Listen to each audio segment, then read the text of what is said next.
ಪುತ್ತೂರಿನ ದರ್ಬೆಯಲ್ಲಿ ಇತ್ತೀಚೆಗೆ ನಡೆದಂತಹ ಘಟನೆ ಅನಿರೀಕ್ಷಿತವಲ್ಲ. ಇದೊಂದು ಮತಾಂಧತೆಯ ಮನಸ್ಥಿತಿಯ ಪ್ರದರ್ಶನವಾಗಿದ್ದು, ಪುತ್ತೂರಿನಲ್ಲಿ ಆರಂಭವಾಗಿರುವ ವಾಣಿಜ್ಯ ಭಯೋತ್ಪಾದನೆಯ ಮೊದಲ ಘಟನೆ ಎಂದು ಹಿಂದೂ ಜಾಗರಣ ವೇದಿಕೆ ಪ್ರಮುಖರಾದ ಜಗದೀಶ್ ಕಾರಂತ ಆರೋಪಿಸಿದರು. ದರ್ಬೆ ಘಟನೆಯಲ್ಲಿ ಗಾಯಗೊಂಡು ಪುತ್ತೂರಿನ ಆದರ್ಶ ಆಸ್ಪತ್ರೆಯಲ್ಲಿ ಚಿಕಿತ್ಸೆ ಪಡೆತಾ ಇರುವ ಅಂಜನಾ ಪೈ ಅವರನ್ನ ಆಗಸ್ಟ್ 26ರಂದು ಭೇಟಿ ಮಾಡಿ ಆರೋಗ್ಯ ವಿಚಾರಿಸಿದ ಬಳಿಕ ಅವರ ಪತಿ ಸದಾಶಿವ ಪೈ ಅವರೊಂದಿಗೆ ಮಾತುಕತೆ ನಡೆಸಿ ಮಾಧ್ಯಮದವರೊಂದಿಗೆ ಅವರು ಮಾತನಾಡಿದರು. ಹಿಂದೂಗಳು ಪುತ್ತೂರಿನ ವ್ಯಾಪಾರ ಕ್ಷೇತ್ರದಿಂದ ಹಿಂದೆ ಸರಿಯಬೇಕು ಎಂಬ ಮನೋಭಾವದ ಹಿನ್ನೆಲೆಯಲ್ಲಿ ನಡೆದಿರುವಂತಹ ವಾಣಿಜ್ಯ ಭಯೋತ್ಪಾದನೆಯ ಮೊದಲ ಘಟನೆ ಇದಾಗಿದೆ ಎಂದು ಆರೋಪಿಸಿದ ಅವರು, ಜೆರಾಕ್ಸ್ ಅಂಗಡಿಯಲ್ಲಿ ಸಣ್ಣ ಚೀಟಿ ಸುಟ್ಟು ಹೋದ ವಿಚಾರಕ್ಕೆ ಕ್ಷಣಾರ್ಧದಲ್ಲಿ ನೂರಾರು ಮಂದಿ ಆಗಮಿಸಿ ದಾಳಿ ನಡೆಸಿರೋದ್ರ ಹಿಂದಿನ ದುರುದ್ದೇಶ ಮೊದಲು ಬಹಿರಂಗ ಆಗಬೇಕು ಎಂದರು.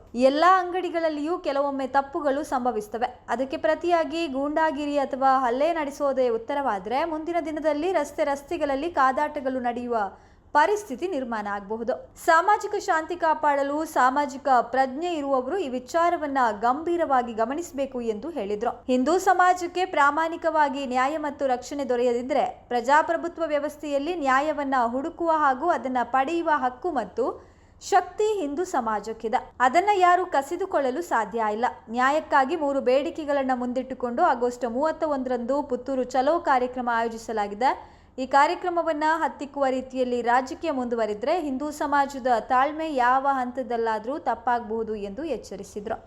ಸಿಂಗಂ ವೇಷ ಹಾಕ್ಕೊಂಡು ಒಂದು ಸಮಾಜದ ಭಾವನೆಗಳನ್ನು ಹತ್ತಿಕ್ಕುವಂತಹ, ಒಂದು ಸಮಾಜದ ಸ್ವಾತಂತ್ರ್ಯವನ್ನು ಕಸಿಯುವಂತಹ, ಬಲಾತ್ಕಾರದ ಮೂಲಕ ಒಂದು ಸಮಾಜವನ್ನು ತುಳಿಯುವಂಥ ಹೇಯ ಕೃತ್ಯವನ್ನು ಎಸಗುವುದನ್ನು ಈ ಸಮಾಜ ಸಹಿಸುವುದಿಲ್ಲ, ಯಾವ ಕಾರಣಕ್ಕೂ ಸಹಿಸುವುದಿಲ್ಲ. ಒಬ್ಬ DC MP ಆಗಿ ಹೋದ, ಇನ್ನೊಬ್ಬ SP ಇನ್ನೇನೋ ಆಗಲಿಕ್ಕೆ ಚಮಚಗೈರಿ ಮಾಡೋದನ್ನು ಈ ಸಮಾಜ ಸಹಿಸುವುದಿಲ್ಲ. ಮಾಡುವುದಿದ್ದರೆ ನಿನ್ನ ಎಲ್ಲರ ಮೇಲೆಯೂ 307 ಹಾಕಬೇಕಾಗಿದ್ದು, ನೀನು ಪ್ರಾಮಾಣಿಕನೇ ಆಗಿದ್ದಿದ್ದರೆ. ಪೊಲೀಸ್ ವಾಹನದಲ್ಲಿ ವ್ಯಕ್ತಿಯ ಮೇಲೆ ಹಲ್ಲೆ ನಡೀತದೆ, ರಕ್ಷಣೆ ಕೊಡುವ ಯೋಗ್ಯತೆ ಇಲ್ಲ, ಅದಕ್ಕೆ ಬೇರೆ ಏನೋ ಸಬೂಬನ್ನು ಕೊಟ್ಟು ಪತ್ರಿಕಾಗೋಷ್ಠಿಯಲ್ಲಿ ತಿಪ್ಪೆ ಸಾರಿಸ್ಲಿಕ್ಕೆ ಹೊರಡ್ತೀರಾ ನೀವು? ಕಾಮ್ ನಹಿ ಚಲೇಗಾ. ನಿಮ್ಮ ಪ್ರಾಮಾಣಿಕತೆಗೆ ಈ ಸಮಾಜ ತಲೆಬಾಗ್ತದೆ, ನಿಮ್ಮ ನಿಷ್ಪಕ್ಷಪಾತಕ್ಕೆ ಗೌರವ ಕೊಡ್ತದೆ. ಒಮ್ಮುಖದ ನಿರ್ಣಯಗಳು, ನಿರ್ಧಾರಗಳು ಒಂದು ಸಮುದಾಯವನ್ನು ತುಳಿಯುವಂತಹ ಪ್ರಯತ್ನ, ಒಂದು ಸಮುದಾಯದ ಕಾಲನ್ನು ನೆಕ್ಕುವಂಥ ಪ್ರಯತ್ನ, ರಾಜಕೀಯ ಬಕೆಟ್ಗಿರಿ ಈ ಜಾಗೃತ ಸಮಾಜ ಸಹಿಸುವುದಿಲ್ಲ, ಯಾವ ಕಾರಣಕ್ಕೂ ಸಹಿಸುವುದಿಲ್ಲ. ನ್ಯಾಯ ಕೊಡಿ, ನ್ಯಾಯ ಕೊಡಿ, ನ್ಯಾಯ ಕೊಡಿ. ಈ ಎಕನಾಮಿಕ್ ಜೆಹಾದ್, ಟೆರರಿಸಮ್, ಅದನ್ನು ಮೊದಲು ನಿಲ್ಲಿಸಿ. ನಿಮ್ಮ ದಕ್ಷತೆಗೆ, ನಿಮ್ಮ ಸಿಂಗಂಗಿರಿಗೆ ಇದೊಂದು ಚಾಲೆಂಜ್. ಇದು ಸಹಿಸುವುದಕ್ಕೂ ಒಂದು ಇತಿಮಿತಿ ಇದೆ. ಎಲ್ಲ ತಾಳ್ಮೆಯನ್ನು ಸಹಿಸುವುದಲ್ಲ. ಇವತ್ತಿಲ್ಲಿರ್ತೀರಾ, ನಾಳೆ ಹೊರಟೋಗ್ತೀರಾ. ಅನುಭವಿಸಬೇಕಾಗಿರುವುದು ಈ ಸಮಾಜ.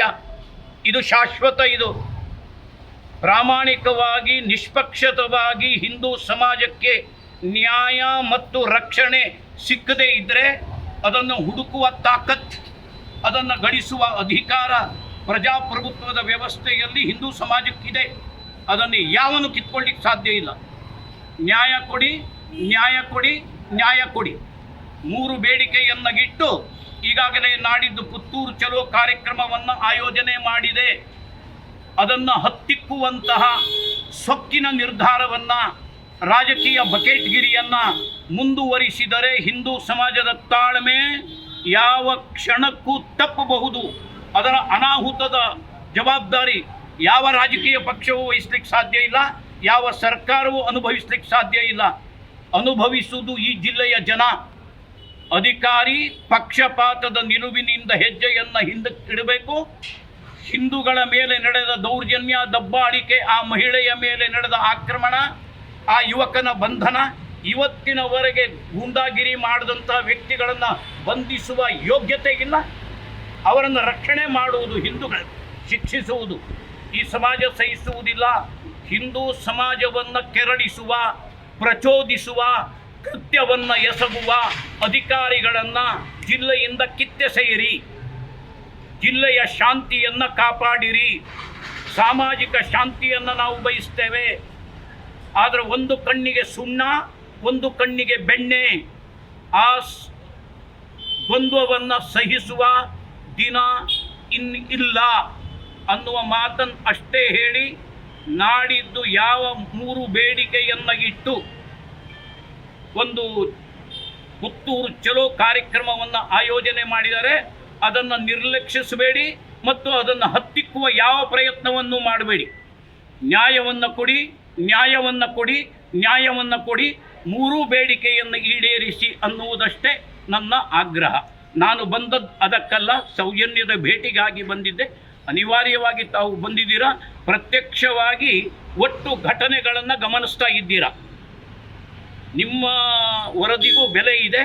ಮೊನ್ನೆ ನಡೆದ ಘಟನೆ, ಅರ್ಧ ಗಂಟೆಯ ಒಳಗಾಗಿ 100 ಜನ ಬಂದು ಅಂಗಡಿಗೆ ನುಗ್ಗುವಂಥ ಘಟನೆಯನ್ನು ಯಾವ ರೀತಿಯಲ್ಲಿ ಸಮರ್ಥಿಸ್ತೀರಿ ನೀವು? ಯೋಚನೆ ಮಾಡಿ. ಸಾಮಾಜಿಕ ನೆಮ್ಮದಿ ಶಾಂತಿಯ ನಿರ್ಮಾಣದಲ್ಲಿ ನಿಮ್ಮ ಪಾತ್ರವು, ನಿಮ್ಮ ಕೊಡುಗೆಯೂ ಇದೆ. ಸಂಘರ್ಷಕ್ಕಾಗಿ ನಾವಿಲ್ಲ. ಆದರೆ ಅನ್ಯಾಯವನ್ನು, ದಬ್ಬಾಳಿಕೆಯನ್ನು, ದೌರ್ಜನ್ಯವನ್ನು, ಆಕ್ರಮಣವನ್ನು, ಇಂತಹ ಭಯೋತ್ಪಾದನೆಯನ್ನು, ಟೆರರಿಸಮನ್ನು, ಎಕಾನಮಿಕಲ್ ಜಿಹಾದಿಯನ್ನು, ಈ ಡೆಮೋಗ್ರಫಿಕಲ್ ಇಂಬ್ಯಾಲೆನ್ಸಿನ ಶಕ್ತಿಯ ಪ್ರದರ್ಶನವನ್ನು ಇನ್ನು ಹಿಂದೂ ಸಮಾಜ ತುಂಬ ಗಂಭೀರವಾಗಿ ಸ್ವೀಕಾರ ಮಾಡ್ತದೆ. ತನ್ನದೇ ಆದ ಆತ್ಮರಕ್ಷಣೆ ನಮ್ಮ ಫಂಡಮೆಂಟಲ್ ರೈಟ್. ಪ್ರತಿಯೊಬ್ಬ ವ್ಯಕ್ತಿಗೂ ತನ್ನ ಆತ್ಮರಕ್ಷಣೆ ಮಾಡಿಕೊಳ್ಳುವ ಅಧಿಕಾರ ಇದೆ.